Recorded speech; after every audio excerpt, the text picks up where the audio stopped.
Selamat datang di GGPEX, tempat di mana fakta jadi seru dan misteri jadi asik. Bayangin kamu lagi jalan-jalan ke sebuah hutan di Jepang. Tiba-tiba kamu ngelihat seorang wanita cantik duduk sendiri di dekat air terjun. Senyumnya manis, suaranya lembut, tapi ada satu hal yang kamu gak sadar. Dia bukan manusia, dia adalah Jorogumo. Makhluk legendaris Jepang yang bisa berubah bentuk dari laba-laba raksasa jadi wanita mempesona. Dan dia bukan untuk dicintai, tapi untuk memangsa. Hari ini kita akan membahas tuntas tentang Jorogumo, mulai dari akar legendanya hingga bagaimana sosok ini menjadi inspirasi karakter-karakter fiksi modern termasuk Daki di Kimetsu no Yaiba.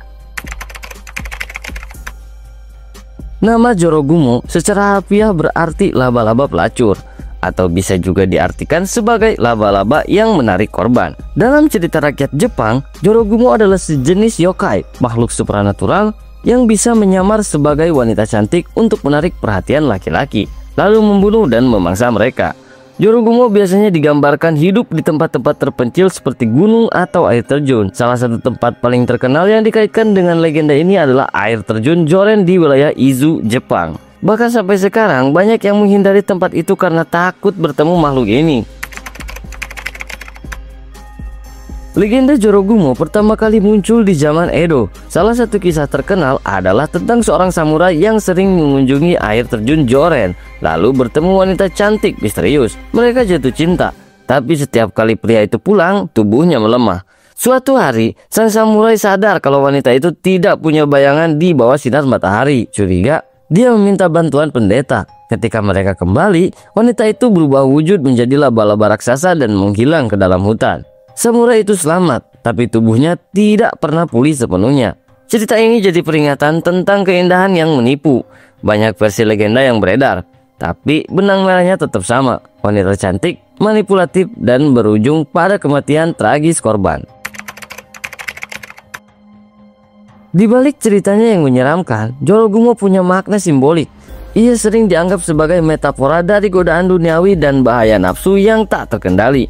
Sosok wanita cantik yang ternyata pemangsa ini bisa dilihat sebagai bentuk ketakutan budaya terhadap seksualitas wanita dan ketidakmampuan pria untuk mengendalikan keinginan mereka. Dalam budaya Jepang, yokai sering digunakan sebagai alat untuk menyampaikan nilai moral atau ketakutan sosial. Dan Jorogumo jadi simbol klasik dari keindahan yang menipu. Jorogumo sering muncul dalam anime, manga, dan film horor Jepang. Salah satu perbandingan menarik bisa dilihat dari karakter Daki dari anime Kimetsu no Yaiba. Daki juga merupakan sosok wanita cantik, menggoda, tapi ternyata iblis haus darah yang mampu membunuh tanpa belas kasihan. Kalau kamu penggemar Kimetsu no Yaiba, pasti familiar dengan karakter Daki, iblis wanita cantik yang memikat pria dan menyembunyikan bentuk aslinya. Konsep ini sangat mirip dengan Jorogumo.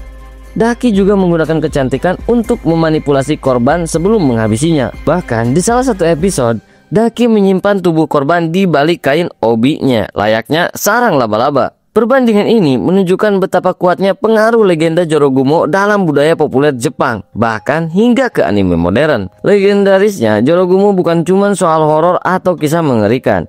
Ia adalah representasi dari ketakutan laki-laki terhadap perempuan yang dianggap terlalu kuat, mandiri, atau menggoda. Dalam masyarakat patriarkal, perempuan seperti ini dianggap berbahaya. Maka, legenda Jorogumo bisa dibaca juga sebagai kritik sosial yang dibungkus mitos. Dan yang bikin merinding, sampai hari ini lokasi air terjun Joren masih dianggap angker. Beberapa orang mengaku melihat bayangan wanita di sana dan mendengar suara lembut yang mengundang dari balik kabut. Tak semua yang indah membawa ketenangan. Kadang, pesona itu justru adalah peringatan, seperti Jorogumo, yang mengajarkan kita bahwa dalam ketertarikan selalu ada resiko kehilangan kendali. Maka berhati-hatilah pada apa yang mempesonamu, karena bisa saja itu adalah jebakan. Kalau lu suka cerita-cerita seperti ini, jangan lupa dukung channel YouTube GGPEX. Gua juga aktif di Facebook dan TikTok, linknya udah gua taruh di bio. Kalau lu merasa terbantu dan ingin support, bisa juga traktir gua lewat Saweria, linknya udah gua cantumin di deskripsi. Jangan lupa like, comment, share, dan subscribe. Kalau lu suka misteri dan fakta unik, gua GG pamit dulu, karena dibalik hal yang kelihatan biasa selalu ada fakta luar biasa. Sampai ketemu di fakta selanjutnya, cuman di GGPEX.